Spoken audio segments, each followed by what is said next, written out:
बिस्मिल्लाहिर्रहमानिर्रहीम। Welcome back to another video. जी दोस्तों, मैं हूं आपका दोस्त मुसैयद खान बलोच। उम्मीद है कि आप सब ठीक ठाक होंगे और अच्छी लाइफ गुजार रहे होंगे। ले जी दोस्तों, ज़रा शौक है जी, ये गाड़ी है जी रैंप के साथ लग चुकी है। गाड़ी में लोड होने लगी हैं जी कटियाँ आपको साथ साथ दिखाते हैं जी। ये देखें जी, साथ साथ आपने कटियाँ भी देखनी है जी और चैनल को और वीडियो को लाइक शेयर भी करना है जी। ये देखें कटियाँ कैसी हैं जी। यहाँ से माशाल्लाह भाई साहब लेके जा रहे हैं जी। तो ये कटियाँ कहाँ जा रही हैं जी? भैया दनान का डेरा, इनकी हम वीडियो बनाते हैं जी। कटियाँ कहाँ जा रही हैं जी, कौन लेके जा रही है? भाई गुलाम बास भी, ये इनके बड़े भाई है जी, इनका ये डेरा है जी। और चीज़ें आपको दिखा रहे हैं माशाल्लाह। ये कटियाँ देखें जी, तो देखते हैं जी टोटल कितनी कटियाँ जी जो यहाँ पे लोड हो रही हैं जी, और कहाँ लेके जा रहे हैं और कितनी कटियाँ। साथ साथ ज़रा दोस्तों आप जानवर भी चेक कर लें। थोड़ा सा आपको इंटरनल व्यू भी मैं दिखा देता हूँ।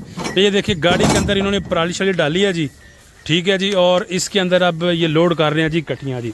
कटियाँ का वज़न भी आपको बताएंगे जी। और नस्ल आप ज़रा देख लें जी, माशाल्लाह शौक कर ले जी। ये देखें गुलाम बास भाई माशाल्लाह, ये ज़रा दोस्तों गुड हो गया जी जी, गुड हो गया जी। किसा दित्तियां जी, किसा दित्तियां जी? 550 माशाल्लाह जी, ठीक है, गुड हो गया जी, ठीक हो गया। ले जी 200 बिल्डर भी चेक करो, क्या बात है, बड़ी मेहनत की है जी। ओके हो गया जी। ये जरा 200 चेक कर ले जी, माशाल्लाह चीजें जी, ठीक है। अच्छा अदनान भाई, एवरेज वजन कितना जी ना कटियां दा? एवरेज वजन 120 केजी, 220 केजी, ठीक हो गया। एवरेज वजन 220 केजी है जी। और 250 वाली भी है, मतलब है 250 वाली भी है, कोई 180 वाली भी है। एवरेज वजन केड़ा ना जी जी, वो 220 केजी, ठीक हो गया जी, ओके हो गया। और ब्रीडर दा वजन केड़ा ना 350 केजी, ब्रीडर 350 केजी, ओके। ले जी जरा दोस्तों ये सामने व्यू आप देख सकते हैं माशाल्लाह। अब इनको बाहर लेके आ रहे हैं जी भाई गुलाम बास, और ये भाई अदनान है जी, इनकी वीडियो हम डालते रहते हैं जी। तो दोस्तों यहाँ पे आप आएंगे, आपको जिस तरह का माल चाहिए होगा, क्वालिटी वाला माल, क्वालिटी वाला मिलेगा इंशाल्लाह ताला। आप माल देने क्वालिटी पाइया क्या माल काट के ला दूं, वो काट के ला, ठीक हो गया जी। ले जी जरा दोस्तों चेक करें, ए ब्रीडर है जी, ब्रीडर का शौक कराओ जी, मेरे दोस्तों को ब्रीडर का शौक कराओ जी। ले जी दोस्तों ब्रीडर आप चेक कर ले, माशाल्लाह कट्टा देख सकते हैं जी।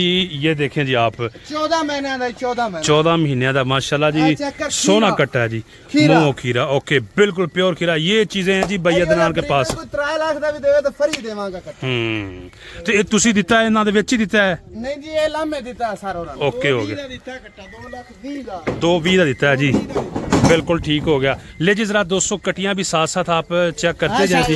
ये माशाल्लाह थोड़ा ये मैदान च लिया, जरा इथों लिया के फिर वापस ले आयो। ठीक है, नीली रावी किथे?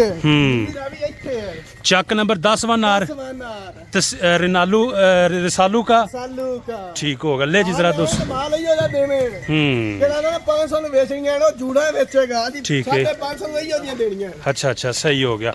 ले जी जरा 200 माशाल्लाह 550 ऐसा दा माल मिलेगा जी, ओके हो गया जी। ये जरा 200 कट्टे भी क्वालिटी वाले मिलन दे, ठीक है, ओके हो गया, सही सही। ले जी जरा 200 चीज आप माशाल्लाह देख लें जी, टोटली 100% जी क्वालिटी इसके अंदर है जी, प्योर नीली की चीज है। और इंटरनल व्यू भी दोस्तों आपको दिखाएंगे। अच्छा अदनान भाई, टोटल कितनी कटियां जी? टोटल कटियां 21 कटियां, एक ब्रीडर है, 22 कटियां, ठीक है, एक भैंस दी है 22 और। ओके हो गया जी माशाल्लाह जी। ले जी जरा 200 आप चेक कर ले जी, इनकी लोडिंग का तरीकाकार भी ये बिल्कुल साथ लगाई हुई है रैंप के गाड़ी इन्होंने। और कटियां भी आप देख लें, ये इन्होंने दी है जी 550 में, और 550 में इस तरह का माल मिलता है जी। ये देखें जी माशाल्लाह क्वालिटी आप चेक कर लें, एक एक जानवर आपको दिखाते हैं जी। और ये अंदर चली गई हैं जी, इनको भी लोड कर रहे हैं, ये भी आपको मैं दिखा देता हूँ जी। ये इनका डेरा है जी, और ये इनका हवेली शली बनाई हुई है इन्होंने।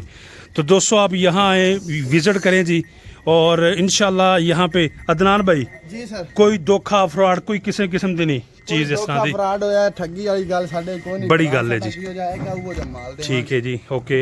इज्जत ना साडे को 22-50 दिहां तो मौजूद है माशाल्लाह जी, ठीक है। सानू माल इस तरह का काट के दिओ ते इस तरह दा ही काट के। किथे जा रहा माल जी? ये जी जा रहा है कश्मीर कश्मीर जा रहा है। कोटला अरबल खान। अच्छा अच्छा अच्छा, कोटला अरबल खान। ठीक हो गया जी। अच्छा टोटल कितने जानवर जा रहे हैं बाई जी? जी। 22 जानवर जा रहे हैं। जानवर है दित्ते देख माज घर रखी है भाई आखे मैं ले जानी मैं जा ले जा गुड हो लेकिन गया, माज भी दित्ती ना जबरदस्त है। हुई ना मेहमान की खिदमत ते मेहमान की कदर। आखे मैं माज लेके जाना मैं खा ले जा क्या गिफ्ट दित्ती है ठीक हो गया घर जी, जाके माशाल्लाह दवाई देवेगा। माशाल्लाह जी, ठीक हो गया। ले जी जरा दोस्तों ये व्यू आप देख ले जी। अच्छा ये आप चेक करें जी, गाड़ी के अंदर लोड हो रहा है माल। मैं आपको अंदर से भी दिखा देता हूँ जी। यहाँ से दोस्तों चेक कर ले जी, माशाल्लाह जी खुली डुली गाड़ी है जी। ये ज़रा दोस्तों चेक कर ले जी कटियाँ आप माशाल्लाह देख ले जी। भाई अदनान का नंबर आपकी स्क्रीन पे है जी, इस नंबर पे आप कांटेक्ट कर सकते हैं जी। अगर आपको भी इस तरह का माल चाहिए हो तो ये अवेलेबल कर देंगे जी। ये देख लें जी, ओके हो गया जी। यहाँ से ये भी चेक कर ले माशाल्लाह जी। देखते जाएं ज़रा दोस्तों वन बाय वन। लियाओ कलाम बस भाई टिले पे आ गए जी। ये ज़रा दोस्तों बाकी 4-5 रह गई हैं जी, ये भी आपको दिखा देते हैं। ये चेक करें माशाल्लाह जी। यहाँ से ज़रा दोस्तों ये व्यू चेक कर लें जी आप। चीज़ें कैसी कैसी मेहनत के साथ गुलाम बास भाई ਡੁੰਡ ਕੇ ਚੀਜ਼ਾਂ ਲੱਭੀਆਂ ਨੇ ਤੁਸੀਂ 100 ਦੇ ਵਿੱਚੋਂ 2 ਚੀਜ਼ਾਂ ਜਿਹੜੀਆਂ ਲੱਭੀਆਂ ਨੇ। ਭਾਈਜਾਨ ਮੇਰਾ ਕਿਹੜਾ ਭਰਾ ਸੀ ਨਾ ਆਇਆ ਉਹਨੂੰ ਆਇਆ ਨੇ ਮੇਰੇ ਕੋਲ ਕਿਹੜੇ 5 ਦੇ ਜੀ ਠੀਕ ਉਹਨੇ ਹੈ। ਕਿਹਾ ਮਾਲ ਤਾਂ ਤੇਰੇ ਕੋਲ ਖੜਾ ਹੈ ਮੈਨੂੰ ਮਾਲ ਵਿੱਚੋਂ ਪਸੰਦ ਕੋਈ 8 ਦਾਣੇ ਮੇਰੀ ਪਸੰਦ ਹੈ ਐਂਡ ਦੂਵੇ ਮੇਰੀ ਪਸੰਦ ਨੇ। क्या बात है, ਉਹਨੂੰ ਮੈਂ ਮਾਲ ਲਿਆਣ ਦਿੱਤਾ ਹੈ ਉਸ ਹੈਗਾ ਭਾਈਜਾਨ ਇਹ ਮਾਲ ਕਦੀ ਮੈਂ ਜ਼ਿੰਦਗੀ 'ਚ ਬੰਦੇ ਮੈਨੂੰ ਦਿੱਤਾ ਹੀ क्या बात है जी। ਮਾਲ ਨੂੰ ਲਿਆਣ ਦਿੱਤਾ ਤਾਂ ਬੰਦੇ ਆਖਣਗੇ ਮਾਲ ਠੀਕ ਹੈ। ਉੱਥੇ ਜਾ ਕੇ ਵੀ ਆਖਣਗੇ ਤਾਂ ਇੱਥੇ ਵੀ ਆਖਣਗੇ ਬੜੀ ਜੋਟਾ ਲੈਣ ਦਿੱਤਾ 2,20,000 ਦਾ ठीक है, 15 ਮਹੀਨਿਆਂ ਦਾ ਕੱਟਾ। क्या बात है जी। ਅਗਰ ਤੀ ਹੋਰ 7-8 ਮਹੀਨਿਆਂ ਦੁੱਧਾ ਹੋਵੇਗਾ। ठीक हो गया, ठीक हो गया जी। ले जी कट्टी भी ज़रा दोस्तों आप चेक कर ले। ये देखें माशाल्लाह किस तरह की कट्टी है जी। कलर और पशम टोटली ब्लैक है जी माशाल्लाह इनके। और यहाँ से पता लगता है। हाँ जी भाईजान ड्राइवर हो भाईजान है, तुसी जा रहे हो जी आज़ाद कश्मीर। आजाद कश्मीर। ओके हो गया जी। ले जी यहाँ से भी आप देख लें जी। ये अच्छा किनिया हो गया भाईजान?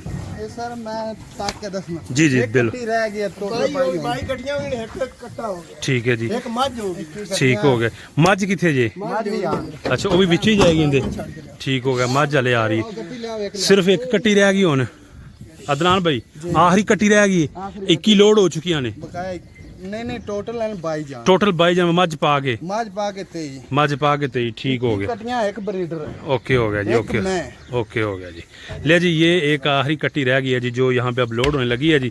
ये भी आप चेक कर ले माशाल्लाह। ਚੀਜ਼ਾਂ ਲਿਆਵੇਂ ਨੂੰ हम्म ਮੈਂ ਕੱਟੀਆਂ ਦੀਆਂ 21 21 ਕੱਟੀਆਂ ਕੋਈ ਬੰਦਾ ਕਿ ਕੱਟੀ ਗਲਤ ਹੈ ਤੇਰੀ ठीक हो गया जी, क्या बात है जी माशाल्लाह। मेहनत की है भाई ने जी, माल मेहनत ਦਿੱਤਾ ਅੱਲਾ ਦੇ बिल्कुल कोई शक नहीं जी। इस तरह की चीज़ें जनाब मेहनत से ही मिलती हैं जी। और अगर वैसे माल इकट्ठा करना हो तो बंदा घंटे च कर लेंदा है। ਘੰਟੇ 'ਚ ਕਰ ਲੈਂਦਾ ਚੀਜ਼ਾਂ ਨਹੀਂ ਹੁੰਦੀ ਆਓ ठीक हो गया, ठा डंगर ਡੰਗਰ ਜੋਟੀ ਮਾੜੀ ਉਹਦੀ ਗੱਲ ਕਰ ठीक है जी माशाल्लाह। ਕਮੈਂਟ ਕਰਕੇ ਦੱਸਣਾ ਪੈੜੀ ਵੇ ठीक है जी। ले जी जरा दोस्तों आपको एक दफ़ा यहाँ से भी दिखा दें। सोने पुट्ठे सोने रंग सोनिया नस्लां जी। ये आप देख ले जी। टोटल 22 जानवर 21 कट्टियाँ हैं जी और एक कट्टा जो ब्रीडर के तौर पे इनके साथ जा रहा है जी। इसके अलावा एक मझ भी इन्होंने भैंस भी पसंद की है जी।